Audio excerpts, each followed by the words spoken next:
Okay, good morning. It's currently Sunday morning, May 30th,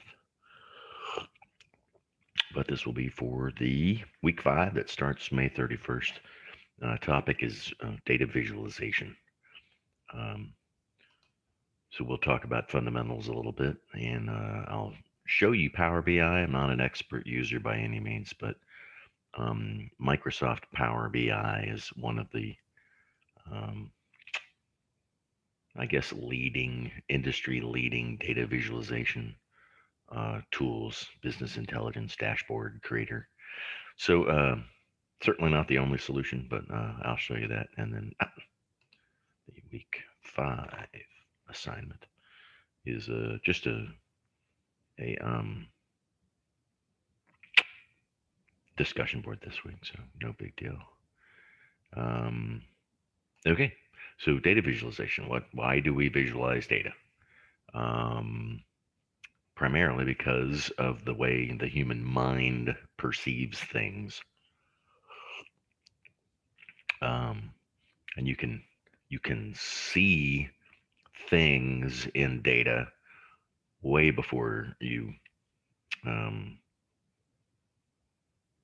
would be able to decipher them, in the numbers. And Google Maps is a perfect representation of that, or any map where you have, longitude, latitude, terrain type, surface type, whether it's a road or ground or swamp or river, lake. Um, so any map can be digested into data points, um, but it's much more meaningful, to the human as a map, and all the charts and graphs and whatnots that you learn about um, um, exemplify that. So there's an article in the syllabus about allotting by R and Python, and it's the article has a lot of faults. I wouldn't worry about it. I would use other references. Um, one one of the quotes from the article in the syllabus, not in the classroom, but in the syllabus, one of the quotes is data visual techniques are authenticated scientifically as thousand times reliable rather than textual representation. And what a former student found was that this article submitted to IEEE came out of an article spinner, or large portions of the content came out of an article spinner. I've got the original article and I've got their article, and it is just horrible. There's a line in there about ominous middleware. Just silly. I can't believe people would risk their professional credibility uh, with such a ridiculous technique, but it happens. So anyway, yeah, that's why this is actually article spinner for a picture is worth 1,000 words, which is somewhat idiomatic. There's a lot of examples, though. Two of the big names in data visualization that you can check into with further reading are Gestalt and Edward Tuft. There's a lot of tools that do this. Power BI and Tableau seem to be big, but there's Google Data Studio and spreadsheets, Google Sheets, uh, um, Excel, of course. Lots of ways to draw a chart to visualize data out there. To include JavaScript libraries if you're a web developer. Some of the most impressive, most interactive visualizations I have seen are actually JavaScript web objects, or yeah, visualizations. Super cool. D3. There's a data-driven documents D3 JavaScript library that's um, really magical. But I wanted to use a little bit of Python code in a Jupyter notebook to illustrate my point of why we visualize data. So let's go over here to, this is a Jupyter notebook that I use for teaching, um, plotting, visualizing data in Python.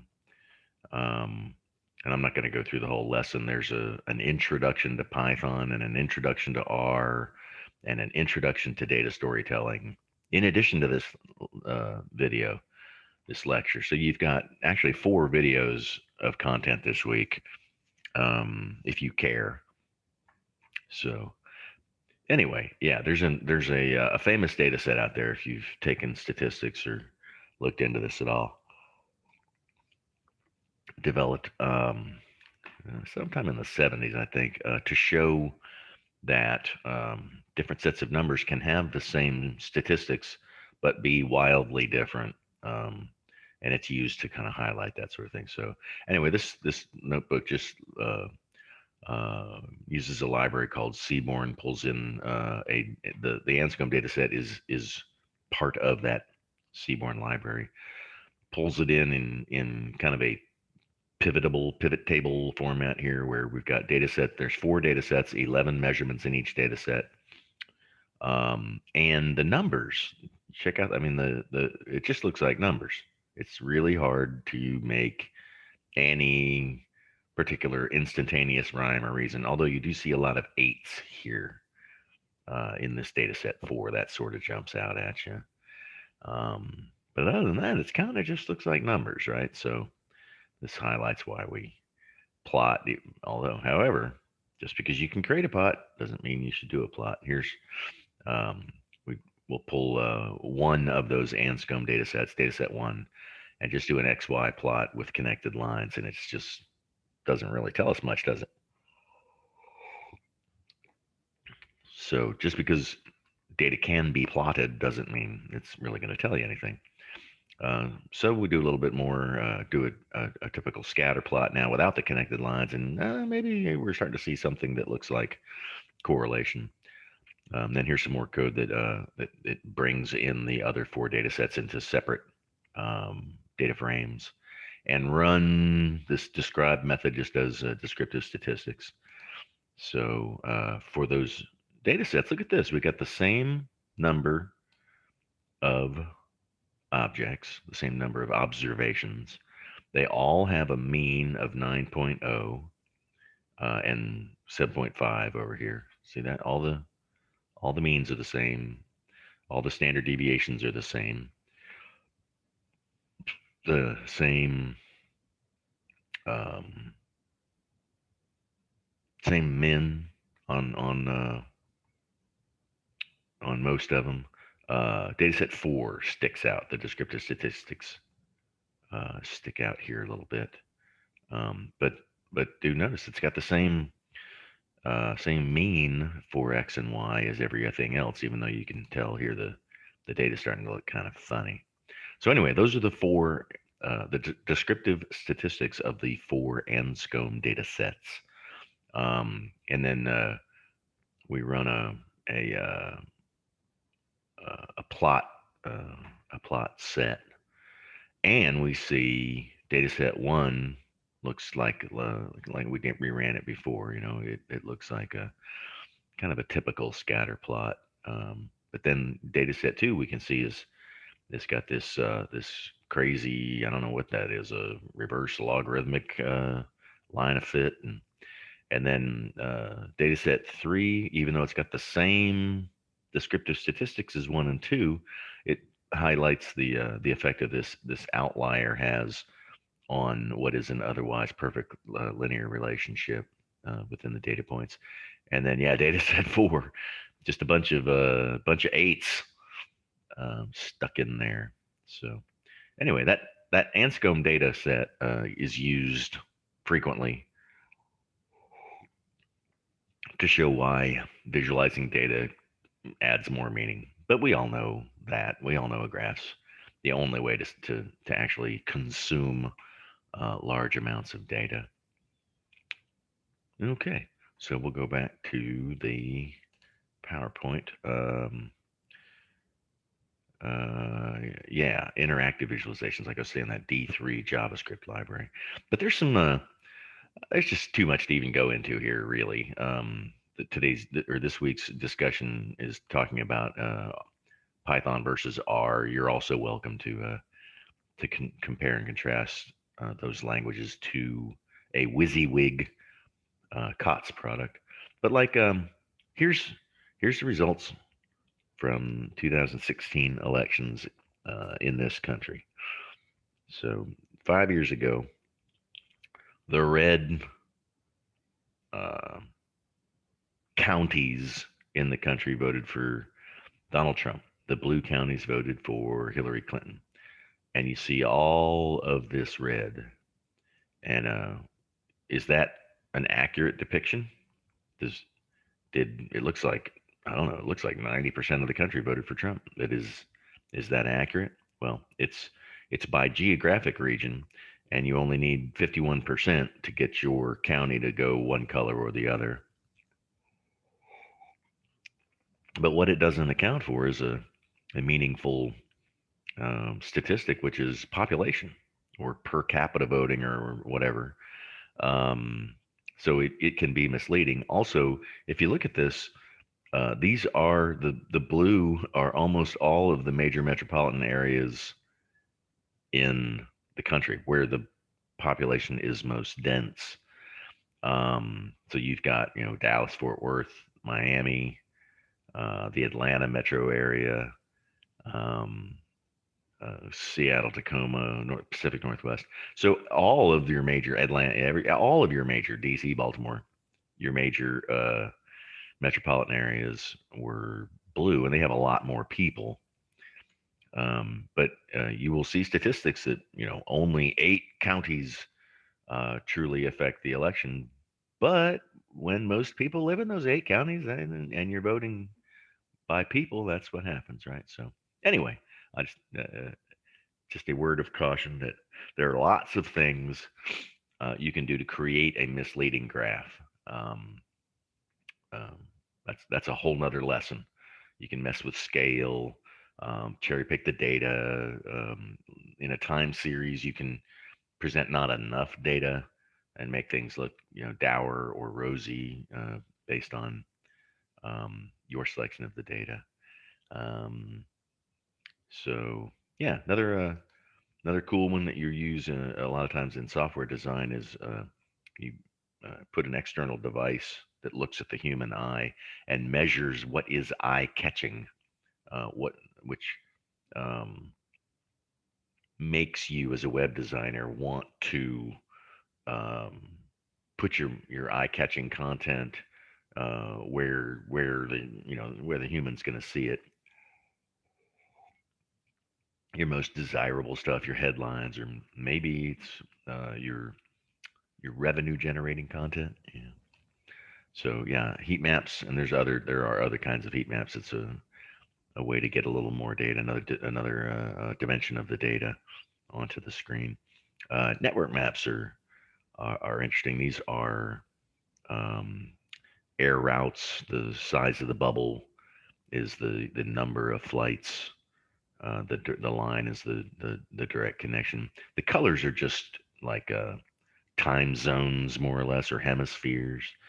But you can definitely see that you've got large numbers of flights going between, say, India and Europe, and between Europe and North America. Um, Less so, um, maybe like South America to Africa. Not as much connectivity between those continents, but a lot between North and South America. So anyway, yeah, if you visualize, if I put these in a table format and put the airport code and the flight number and the destination and the time of takeoff or whatever, and you looked at that raw data, you'd never draw the same conclusion as you do from a visualization. And then, of course, we have COTS products that are made for that. I'll just give you a really quick peek at Power BI. Um, this is a Power BI report, and you get uh, uh, a few different views. The the first look that you do in a Power BI report is actually looking at your data. So if you read in like a spreadsheet or something like that and click on transform data, Microsoft uses a technique called Power Query Editor. Um, hmm. Well, apparently this is a bad example to use the Power Query Editor. Um,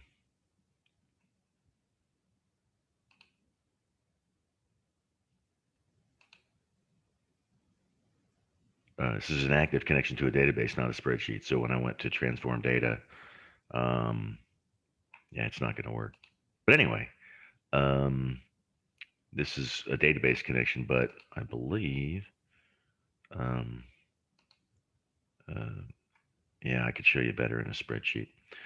Anyway, Power Query Editor lets you set up the data. It lets you hide columns, um, rename columns. It lets you filter rows. So if you only want to look at, if you've got 10 years worth of data and you only want to look at 2 years, you can eliminate rows. Looks a lot like Excel, but it saves Power BI saves the um, uh, the data that you're working on inside of the application, so that it doesn't affect that spreadsheet out on the shared drive.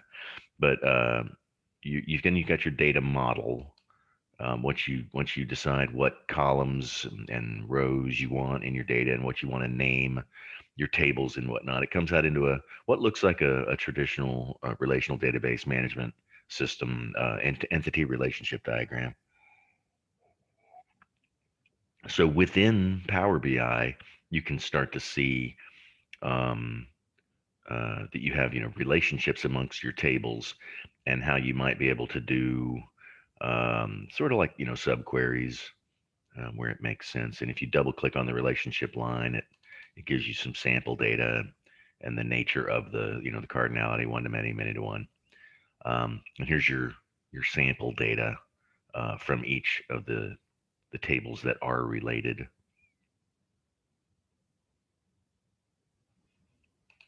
Yeah, like for example, um, each each employee has a pay type ID uh, column in their record, and you look up that pay type through the connection between pay type ID to pay type here. You know, good old fashioned foreign key primary key relationship. Anyway, so that's the Power BI data model, and then you get these desktops, these report pages where you can, each one of these things, this is a text box. So you can click in there and you can format the text box. These are, this is an actual a visualization clustered column chart, I'm thinking. Line and clustered column chart. So each one of these graphs is an object that you can then format over here, and you can choose the fields that go on it and whatnot. Like here we go for this clustered column and line chart. If we click on this button, we get the fields. Um, like we can see that the light green and dark green are new hires and the new hire supply. Um, those are um, chosen almost like a pivot table when you grab a field and drag it down in Excel. These are the column values: new hires and you can see that that's where they are. And then the line itself is a third variable that you put down here in that box, line values. And these visualization field and format will change as you use different types of visualizations. But these are all the same kind of visualizations like you would see in Excel. Looks like what's this kind here down here? It is a normally here we go. It's a waterfall chart. So there's lots of different visualizations here, and you can have different tabs in Power BI. It's very typical Microsoft look and feel. It's going to seem familiar if you are um, if you're familiar with Excel. If you're an Excel oh medium, moderately competent Excel user, you're going to find Power BI to be really familiar. And of course, the old pie chart. Everybody hates the pie chart. Um, and it does. You see, there's a cross compatibility with these charts. If I click on female in this pie chart, it modifies all of these charts to only show female. Watch them change again. I'll click on male and watch everything change. Click. So yeah, there's a lot of functionality, a lot of interactivity. This little window that pops up is called a tooltip. You see those in Tableau as well, and it's just wherever the mouse pointer hovers, it gives you an idea of the data. When you click on things, like I just clicked on the North region, um, the other charts of um, shift to show, like, yeah, I just clicked on the Central region, Southern region, and you can start to see uh, that um, cross compatibility of the charts and the interactivity. So yeah, so that's Power BI. Pretty cool, I think. And then back to the week 5 discussion. The the topic, the instructions are in the classroom. That's a little bit long, so I didn't want to cut and paste it into here. But just to make it interesting, if you're watching this lecture, it's terrible that I got to say if you're watching this lecture, but only about half of you are. You can avoid the same old comments. Um, if you want to talk about comparing and contrasting R or Python to Power BI or Tableau, or compare and contrast Power BI to Tableau, um, just as long as you're writing originally. And I just got done grading the last discussion board yesterday. I posted all the final feedback, and I mean, email me if you don't understand what I'm talking about. But you guys are hitting reply and just lecturing each other. Some of you are using the same stuff that you wrote in your original reply, and you're cutting and pasting your own stuff in reply to your fellow student without looking at what the other person said, or it's driving me crazy here. I just uh I don't know. I just don't understand why I can't um make this point. But we in a couple of weeks we'll be together in real time for um the residency, and I'd like to talk about class discussion and why it's so stale, and why you're just using it to fill the square. There were 3 or 4 people that actually responded with something genuine, like what they thought or what they felt or what they'd learned, and it's a whole lot more valuable reading those. And of course, I found some cut and pasted content. So yeah, the residency is in 2 weeks. Um, I would appreciate it if you would use a headset and boom microphone. That's why my audio is so clear and understandable, is because I use a $20 Walmart headset and boom microphone, and it makes all the difference in the world versus talking to the web cam microphone. All right, so that's your assignment this week. Discussion. If you didn't get 25 points, it's because you're not engaging, you're not being real in class discussion. You're, you're hitting return and you're just typing some stuff that, you know, we probably all know. And it sounds like a lecture. It sounds like you're coming across like you're the author of a textbook, and these discussions, they just work a whole lot better, and they're worth a whole lot more if you actually share something real. I mean, it doesn't have to be 100% laser focused on the weekly topic. It just needs to be real and focused on what the other person said, like a conversation, like a discussion. So hopefully you guys will start getting, all of you will start getting full credit um, for class discussion, because it's pretty easy. It's pretty easy points. Again, if you're just real, just authentic, as opposed to what we saw in class discussion. I replied a few times and I asked you, what would you have that person say in response to you? That treat it like an actual discussion. This is uh, this is elementary. This is not PhD level considerations.